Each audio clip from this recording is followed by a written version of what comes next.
Hello everyone, welcome to Phil Tank, and today we're going to talk about straight up the spiritual warfare going on. It's being conducted on us, how to escape demoralization, and towards the end, if I still have time, I'm gonna tell you why philosophy is fake and gay, which is probably the most philosophic thing to say, that all of philosophy is retarded, and why it won't help you, why it didn't help me when I was trying to figure it out, when I was reading for years all kinds of philosophies, trying to find meaning in life, why it was more destructive than anything else. But one thing after another. So, ignoring the spiritual, and if you know my videos, if you even don't know them, if you will just keep listening to this recording, by spirituality, I don't mean crystal stuff. I'm not religious, I'm spiritual. I mean, well, I don't even know how to define it. You will figure it out. I don't mean the, nose ring, blue hair, tattoos, spirituality. Ignoring the spiritual won't make it go away. Denying the spiritual realm won't make it go away. It will just handicap you. It will make life like walking through a minefield blindfolded. And unfortunately, this is how a lot of people live their life. This is how I used to live my life. There's probably some days where I am still falling for that and walking through my life like that.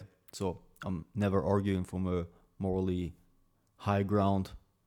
From a moral high ground, it's just the fact that there's a lot of golems walking around. People don't even understand the logistics of the warfare that is being conducted against us. I had this video with the title "The Creation of Horror and Terror: A Military Operation," and why I titled it that. I also have an essay with a similar name. And the reason I titled it a military operation, I was talking about the forever wars, about the regime change wars that didn't really change any regime besides our own. And by that I mean Western societies, Western governments. Those were the regimes that were most affected by all the regime change wars going on since whenever. But I called it a military operation because only a global military or militarized effort could pull off the logistics of something like that. And by that, I mean the cultural, of course, the chemical and biological warfare that I never stop talking about is being conducted on us, the rewriting and reinventing of history, the education warfare that is being conducted on us, the language that is weaponized against us. Language is frankly magic. It's sorcery, because we will get into that also more into detail. But at this point, I am again referring to Edward Sapire's essay from 1929, "The Status of Linguistics as a Science," where he said a lot of good things. But what mainly stuck out for me the first time when I read it was that language is a guide to social reality. And even beyond that, we can use language to create things that aren't there. We're not going into manifestation and all that yet, but I'm not necessarily talking now about chanting things into existence, but we can chant things into existence. We can say some outrageous things that don't exist. And we can make them appear, so to speak, using language. And there's a whole system going on to make things appear, an anti-natural system, a system that forms belief in itself. And that's the only thing it ultimately forms and creates, belief in itself. We're also gonna go into that point a little bit more into detail later. Aristotle, who scientists and philosophers nowadays claim that he was an atheist, he was not religious. Aristotle said that the goal of education is to teach the student what to love and what to despise. I don't think that a lot of teachers out there are familiar with the words of Aristotle. At least not the teachers that, quote unquote, educated me during my time in prison school. But nothing really changed, and they're all operating under this principle. There is no other goal in education than to teach the student what to love and what to despise, and it hasn't changed since Aristotle wrote that in. I don't even know. I just got that quote in my notes. You can double check me, triple check me if you want to. Matter of fact, you should. That's what I always say, the old William Cooper quote. Read everything, listen to everybody, don't trust anything unless you can prove it with your own research. But yeah, teachers. You have people, most of the time without kids, most of the time women, that chose to stand in front of a group of kids and lecture them for how many hours of a day. However, not gonna go deeper into that topic. As I always said, or as I repeat often, I'm not here to demoralize. There's a lot of people out there demoralizing, and I have to be careful with the information that I put out there. Everybody should be careful with the information that you put out there. I'm here only to share my thoughts and help as many wounded as possible. We know that everything is propaganda, and everybody feels that the standard of living is dropping. It doesn't matter what your beliefs or political orientations are or whatever. Everybody feels the decline of quality of life, and everybody who's in a bubble exposed to propaganda sees that everything is propaganda. Most of the time, that's the problem. We don't realize the propaganda that we are subjected to in our own bubble, and everything from quote unquote outside the bubble we see as malicious propaganda. However, I'm not here to demoralize. The only weapon that you got in this realm, in the physical realm, in this world that we live in, is to focus on maximum quality of life. It is easy to bitch around and say that all is lost and all is getting even worse. And trust me, we don't even know what worse is. We don't even know what bad is yet. Before anything will change, I don't know how anything will change. I'm not the World War III and Civil War guy. I said it in my last video, I believe. I don't take anyone serious who preaches World War III. If World War III was really going on already, like some people suggested, oh, we are already in World War III, just the kinetic phase hasn't started yet. If we really were in World War III, there wouldn't be so many talks behind the scenes on, on the determining zones of influence. I'm not gonna go into all the geopolitical aspects of Trump's visits to China recently, or the whole situation in Africa right now that is going on, for example, in Rwanda and the Democratic Republic Congo, with the Chinese and the US influence there, Russia's activity in Burkina Faso and Mali, Saudi Arabia and United Arab Emirates, their influence in Sudan. Both of them are supporting different groups and so on and so forth. It's all about determination of zones of influence and to save resources for your zone of influence. If we really were in a World War III-ish situation, things like that wouldn't be going on right now. Of course, yeah, Ukraine is bad. The Iran thing is a shit show. It's horrible. We're gonna go into the aspect of war and industrial scale human sacrifice also later. I also talked about this already in other videos, but I rarely really suggest things, but I really suggest right now to everyone, don't take anyone serious who talks to you about World War III and nukes going off. And there's people that I like, that I listen to myself, that are sometimes talking about nukes going off and World War III, and I just tune out when things like that um, mentioned.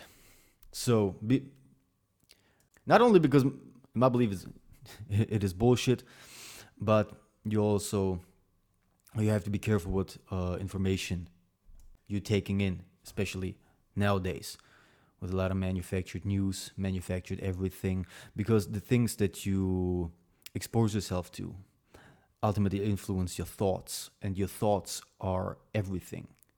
Your thoughts, what you think, the way you think, determines, dictates how you feel. It's not the other way around. How you think determines how you feel. That's why the most efficient weapon that you got in this realm is to focus on maximum quality of life. Really find that. I usually don't talk a lot about praying because I think this is something that should be it's like talking about sobriety. I think it's something that should be between you and the creator of the universe. But the last thing that I do before I drift off to sleep, I try to that the last thoughts that I have are the thoughts about all the small little things that happened during the day that I may have overlooked, and just how grateful I'm for them, and that I should not take those thoughts for granted, especially not in a world that is designed to torture you. Salvation begins here in the material realm. I hear from a lot of different sides, also from Christians, a sort of negative attitude towards this physical realm that we exist in our biological spacesuits that we are walking around with. You see a lot of not necessarily Ted Kaczynski level shit, but there's certainly people on the right and on the left giving off a Kaczynski-like vibe. Well, the right-wing equivalent of that, for example, is I'm gonna get my sundress trad wife, we're gonna move into the mountains, we're gonna have chickens and a cow, live in a log cabin, drink water off the river, live off the grid. I'm not gonna lie, it's a nice fantasy, but ultimately this is the right-wing version of I'm going to India to smoke hash and meditate on a mountain under a bonsai branch. There is just, and you can feel it. I'm not blaming the people for these types of thoughts, but you feel that there's all across the board a urge to disengage from society, just to leave, just to decompress, and that leads to those extremes that I just wanna move in the woods. I wanna move into the woods and I don't know, eat tree bark and walk around naked through the woods and build pipe bombs, pack gunpowder and pipes. But there's a reason that we are here, and not in a nihilistic way, not in a desperate way, but sometimes even I ask myself, why the fuck am I even alive? But of course, there's a reason that we are here. There's a reason for everything. And God's creation that He blessed us with has to be experienced in this three-dimensional realm. That's ultimately why we are here. This is the so-called human experience. And I'm gonna repeat myself. The only real weapon in this spiritual warfare that you have is to focus on maximum quality of life. And it's not always gonna be easy. You want an easy life? This is what Charles Carroll said. You want an easy life? Lock yourself into a room and eat pain pills until you die. This is how you get an easy life. Lock yourself into a room and eat pain pills until you die. You can't focus on that shit. You can't look at your phone the whole day. I know, it's the old man. I'm not even that old. It's the spiritual old man talking about how phones are bad. Not going Kaczynski here, just as I said. Not saying all the technology is devilish. We're gonna talk about technology out of hell later. But ultimately, the thoughts, you have to mute the thoughts in your head. I'm not saying go into something extreme like transcendental meditation and all that stuff. I tried that stuff. It rubs me the wrong way nowadays. I'm not into it. But ultimately, the thoughts that we are having throughout the day, I once read something about every human has about that many thousand thoughts a day. I already forgot what it was. It was like 20,000 thoughts a day. I wish I didn't knew that. It's useless information. Don't look it up, at least. But the thoughts that we have throughout each day that just pop out in our head, there are thoughts out there that are straight from hell, and they come to you from hell. Like, how can you process a thought? How can you create a thought? I don't know the process of producing a thought. What is the process from going from non-thought to thought? You don't produce your thoughts. They're coming from outside, from the collective consciousness, the noosphere, which is an interesting concept that a Russian geochemist Vladimir Vernadsky came up with, which I even think is not that far off if we all would concentrate on the maximum of quality of life, love our neighbors like we love ourselves. First, maybe learn how to really love ourselves. This is the first step. Before you're able to feel empathy and love for somebody else, you have to learn how to love yourself and not how to molest and destroy yourself. If we would focus on that, on the maximum of quality of life, the noosphere will probably heal. Why is there so much torture going on? We're gonna get into that later. I say all the time, we're gonna get into that later. However, let's go into the real weird things. And before that, you can see that in people, that sometimes we are way better than we actually are. Sometimes we do things that are way better and kinder and greater than ourselves. And also there's the opposite. Sometimes we just do things that are way worse, that are evil, that are beyond of things that we are thought that we are able of.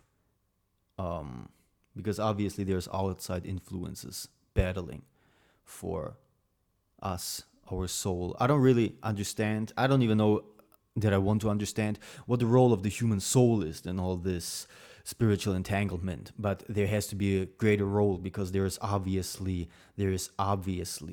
forces from outside battling for influence of our soul. That this is obviously going on.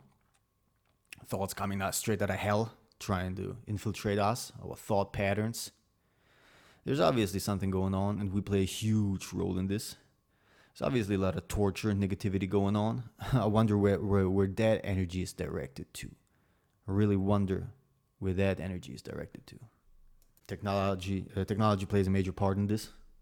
A lot of outside influences. I'm gonna do a separate video on psychedelics and how the whole concept that I believe if you ingest a substance, whatever it might be, you communicate with something, you mess around with something that is way, way older than you and might have a consciousness on its own. That freak Terence McKenna wrote about the mushroom, the psilocybin mushroom, having a sort of consciousness on its own. I just have to reread all this fucking freak shit before I do a video on that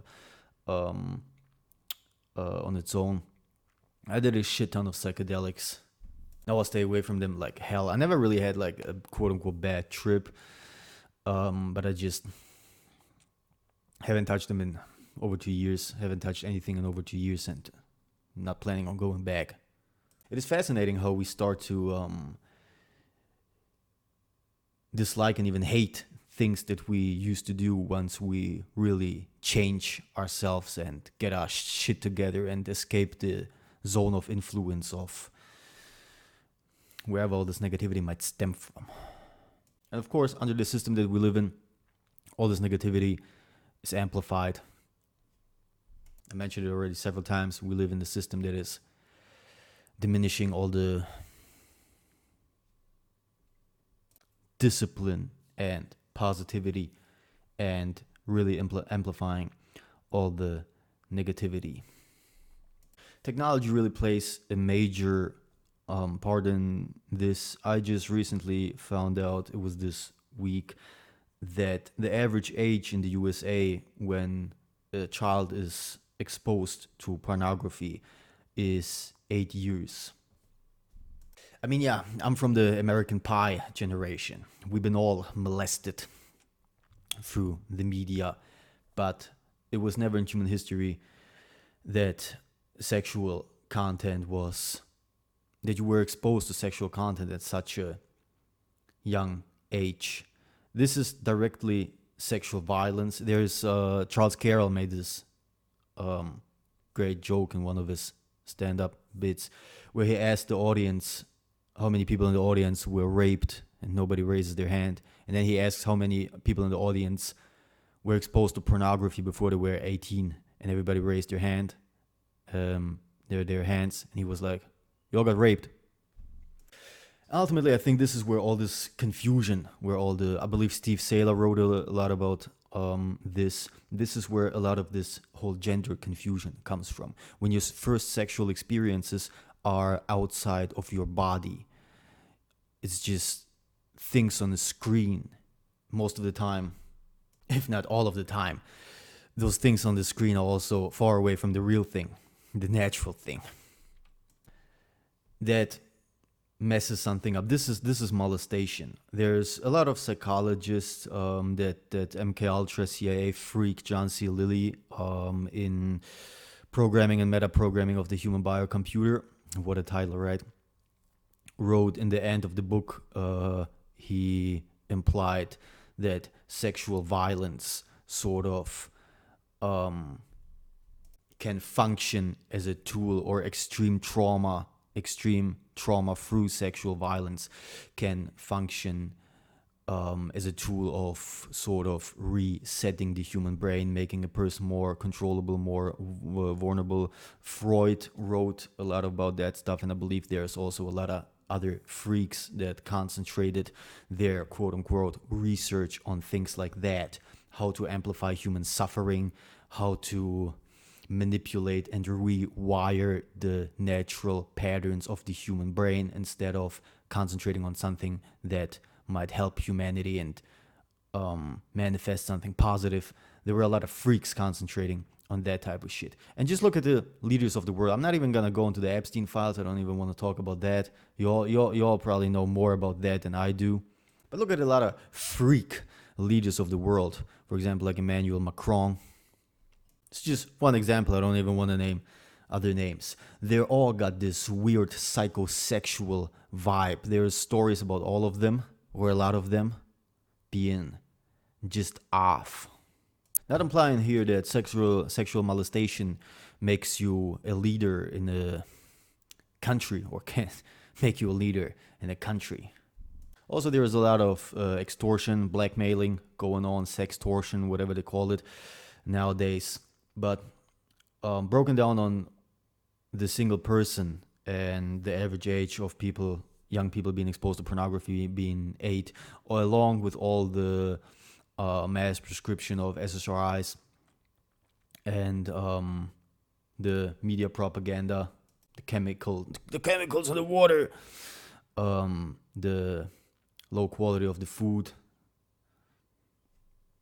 the quote-unquote education. It seems like I'm not saying it's all intertwined, not necessarily going full conspiracy maxing here and saying it's all intertwined, it's all a giant system, even though it seems like that sometimes. Not saying that every single thing is orchestrated and every single thing is really intertwined with the other, with another thing, and it's all a global organized effort. Not necessarily saying that. Not necessarily. Although it seems like it. Could just be like, could just be like that my brain is making false patterns again, that my brain is recognizing false patterns again. Could be. But with all that, I got this video The difference between a conspiracy theory and reality is a decade. I also published an essay with the same name that is, well, just watch it or don't. It's up to you.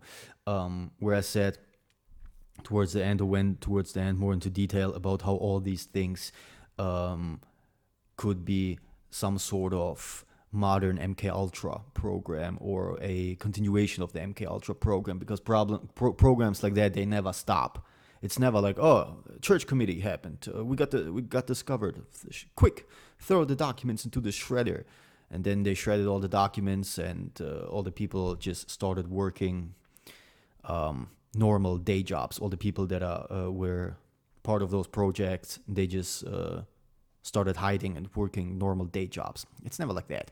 It's always a continuation. There's always a continuation. MK Ultra was just a continuation of Project Chatter that went on until I believe 1951. The goal of that project was Project Artichoke. The goal of MK Ultra was a continuation of Project Artichoke, which had as goal to create an assassin to hypnotize people and create like some sort of Manchurian candidate assassin. And that project was just a continuation of Project Chatter, which was using drugs to create some sort of truth serum. And that project was a continuation of Nazi research that they did in the concentration camps, where they also used psychedelics like mescaline and drugs like morphine to create some sort of truth serum. So yeah, we really think it stopped with MK Ultra, right? Never stopped. I'm not really fixating on one topic right here, as I do with a lot of my videos. I don't really have a structure. It's a very broad across the board. Just going into the religious system that we live under, I guess you can call it a sort of Babylonian pagan system that we are under, because we live under a covert religion, maybe not so covert all the time. Sure, since the Enlightenment, when people decided that Aristotle was atheist and not religious, even though Aristotle himself said, at least in Plato's dialogues, Aristotle said that he is possessed by this demon that whispers things into his mind and makes him come up with all the ideas. I think I might do a several video on this together with the whole psychedelic topic, on how there are people tuning in into other don't want to call it dimensions, but there's things that you can go in contact with, and there's things in contact with you all the time. And why did Stephen King's books start to suck after he got sober? I mean, good for him. Congrats on the sobriety. We live under a totalitarian, almost religious system with its own sacred texts, rituals, symbolism, public holidays, and ultimately delusions. I mentioned in the beginning that the system manufactures belief in itself, and this is the only thing that it does create until now. Whether it's the current thing that you are supporting by wearing a hat or a t-shirt, or just having one of those flag icons in your X, Twitter, whatever, biography. Whether it's those ideologies that we dedicate whole months of the year to be celebrated in a public fashion with their own imagery and symbolism. The biggest lie that you have ever been told was that there is a separation of state and church, that there is a separation of state and religion. This is the biggest hoax, if there ever was one, that there is a separation between state and religion. We got our own icons, our own saints that are being, I don't know, they get memorials. Parks are being named after them. Rituals are being conducted on a mass scale through, whether be it digital, distributed through technology. Don't want to go into all these fringe online groups that I frankly don't want to know anything about. I just mentioned the thing about pornography, technology. Everybody has a supercomputer now in their pocket that is straight exposing you to content out of hell. Anti-human technologies that, in my opinion, can't be discovered. Some things can't be discovered by humans. They have to be manifested, or they're given to us straight out of I don't know where. The old Sumerian texts all said about technology like metallurgy, sorcery, which is a form of technology, divination, whatever, that they received this technology. The texts never really said we discovered this thing. It was always said as we received it. Now you can say whether it got lost in translation or whatever. I don't know. I'm not familiar with Aramaic or whatever. You have to look it up yourself.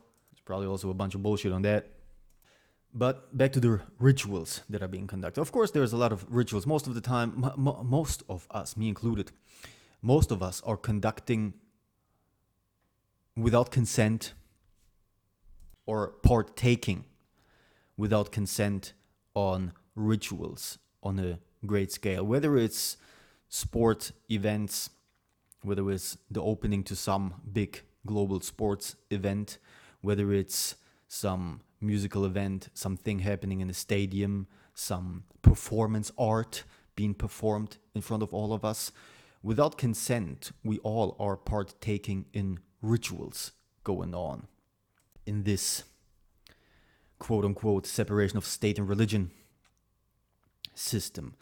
There are technologies, things, they can't be discovered. They have to be manifested. There is this thing, maybe you heard of about it, it's the HEK 293, which stands for human embryonic kidney 293. It's what do they call it nowadays? Immortalized. You can also call it zombified. Human embryonic kidney cells. 293 stands for it was the 293 fetus, dead fetus, aborted fetus that they extracted those kidney cells from until they actually worked. So they did 292 and it didn't work, and the 93rd it worked, whatever it was, and they immortalized those kidney cells, and they're using it in vaccines, 100% in vaccines, like the COVID vaccine. There was dead aborted fetus tissue in there, and I don't know if there's uses. I don't want to spread misinformation, disinformation, whatever. I don't know if there's usage in like the food industry or anywhere else of that type of stuff, because the HEK 293 is not the only stuff, the only immortalized human embryonic kidney cell or whatever that is being used. But it's definitely things like that are used in medicine. And if you have taken the jabs, the COVID shots, you have parts of that human tissue inside of you. Now, back in the day, back in the good old days, the goal of human sacrifice was cannibalism. It was to eat the sacrificed human. There are ancient texts, religious texts, that suggest that, and the pagans were actually pretty open about that. There was the blood drinking in Mesoamerica. I guess there were some Pacific Islanders that ate parts of the enemies that they killed of a enemy tribe. There were also on the Pacific Islands going on rituals where people were sacrificed before a battle and they were eaten. So just putting that out there, that the goal of human sacrifice that we are living now also through on a mass scale, through abortion, the wars, it's just on a medical and industrial level right now, and we give it on other names, but it's the same principle. Just saying that the parallels are still there. It's not only about killing the human or torturing the human, it's about consuming it. Just putting that out there. I have to be careful with the information that I put out there, because I sound just just because I always say don't get demoralized, and then I put information like that out there. But I myself try to stay away from most of that shit. Unfortunately, this is the type of stuff I'm not talking about, because this is the type of stuff that gets a lot of engagement or whatever. Don't really care about that. Don't care about that at all, actually. But it's just in human nature that all this dark stuff just gets more engagement. Like I don't really have social media. I'm rarely on YouTube. But if I look at that stuff that is being suggested to me, it's always some torture and pain factory, golem factory type stuff that is there. Most painful, whatever. It's always dark, deprived, disgusting, inhuman fucking freak shit. So I promised to talk about philosophy.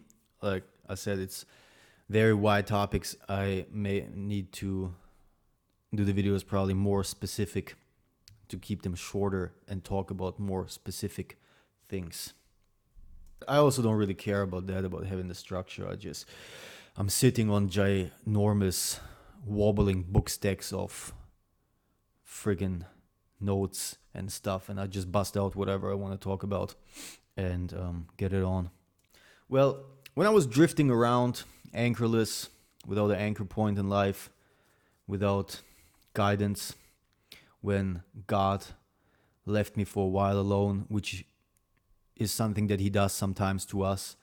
He lets us wander alone through the dark night of our soul. Lets us figure out a way out of the labyrinth, out of the dark forest of loneliness and desolence. When he lets us wander through the desert of our soul, trying to figure shit out. This is something that he does. And I was looking for orientation, consistency, an anchor point, something that might help me make sense out of all the static, the movement, and the ongoing chaos that unfolded around me. Always changed. Nothing was consistent, besides the fact that everything was constantly changing. I felt alone in a nihilistic way, unique, as my suffering is unique. I mentioned that in my last video. You're not alone. It doesn't mean you're not physically alone. There's people with you in the room, in the house, in the building, in your town. It means that you are not the first one going through whatever you're going through. You're not the first one going through. You're not that special in that regard, and find comfort in that, because that's a fact. But as I was wandering through life, hating on myself and on others, thinking I was special and everyone else was stupid, I got deep into certain philosophic topics. And I don't want to shit completely on philosophy right now.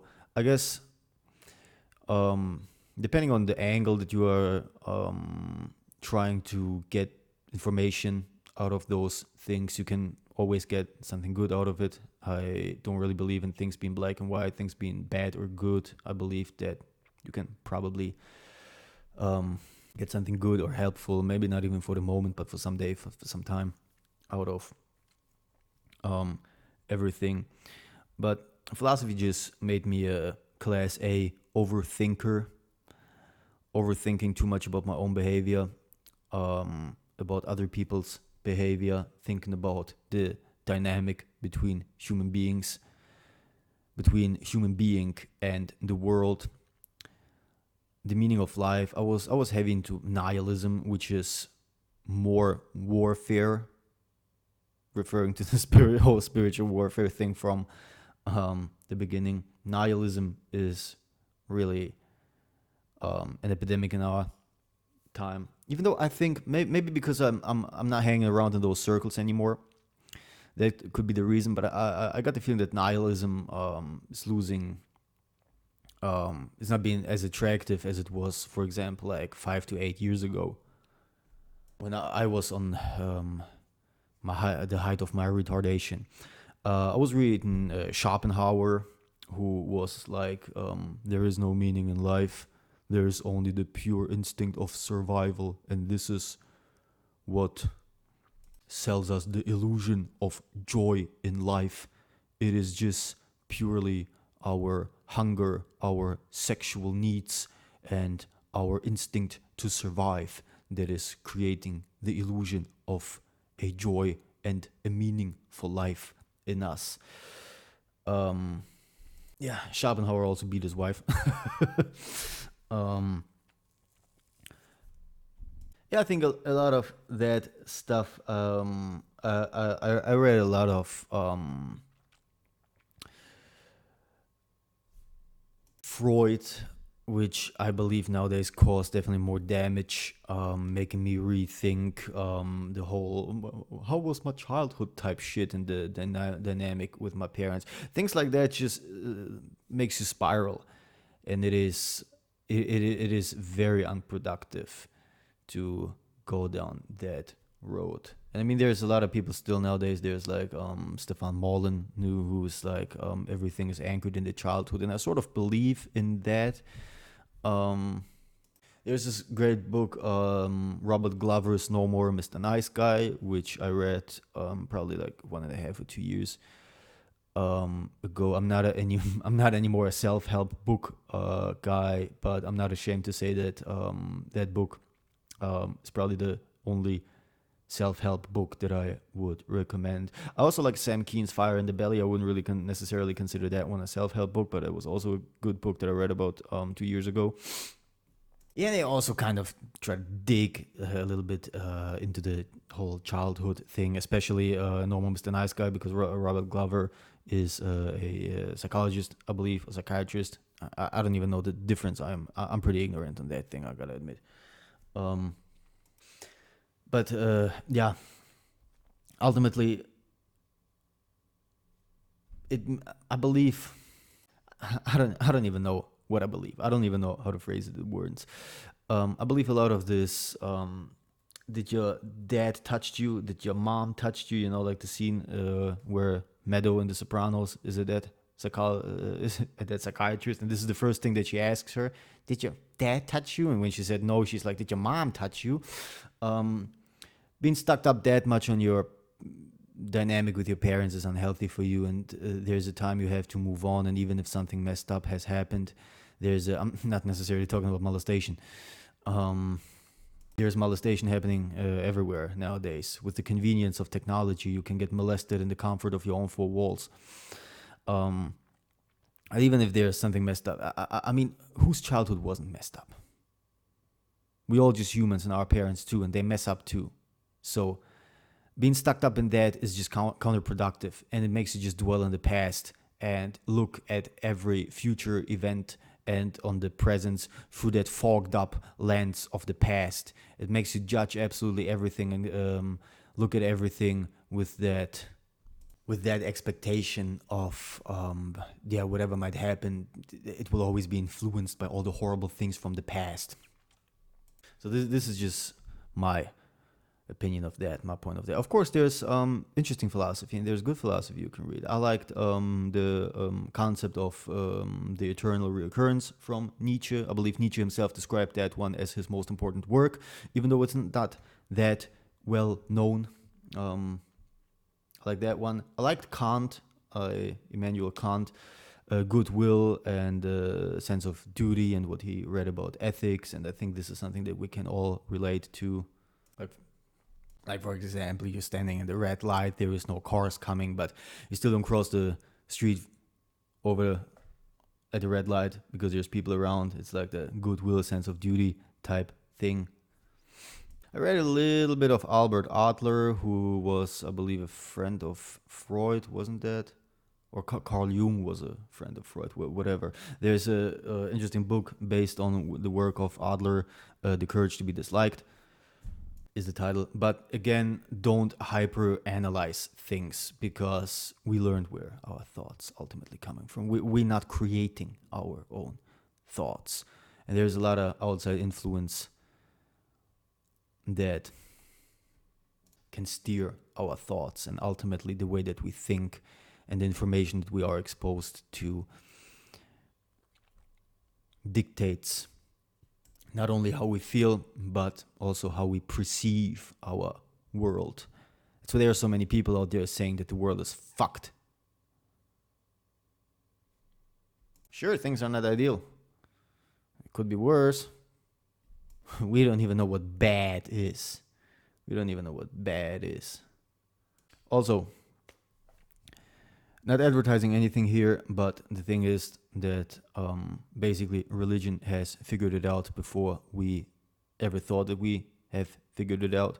All of our morals and laws even are based on, let's say, the Ten Commandments, like don't take things that aren't yours, don't kill, don't be a dick.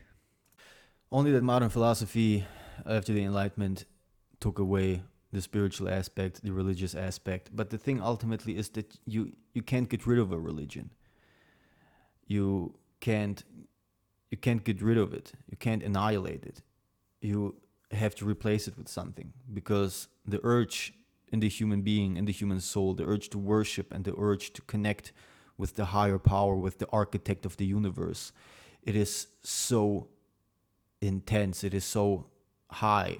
You can't get rid of that. You have to, there has to be a substitute for that, whether it's being some retarded ideological shit, the quote unquote current thing, or whatever, the counter reality system that we are living right now, creating an artificial reality and selling it to you, making you live in a bubble. Giving in to all these things, all the worldly pleasures or the worldly horrors, will ultimately make you dead to this world. John Dewey wrote in the 70s, I believe, this thing towards a common faith, where he talked about creating a global Christless religion, some pagan system. We live in a time where the Pope is blessing a block of ice. That really happened a couple of months ago. I believe I wrote something about that I haven't published yet. Check out my Substack, or don't check it out. I'm not really active on there. Maybe I start though. So with all that said, the topics today were darker than I wanted them to be. I also didn't really got into all of them as much in detail as I thought I would. Probably really need to get my shit straight and concentrate on a more specific type of topic. But yeah, I just like turning on the microphone and talking what's on my mind. However, now turn this off and go outside and meet some people. God bless you.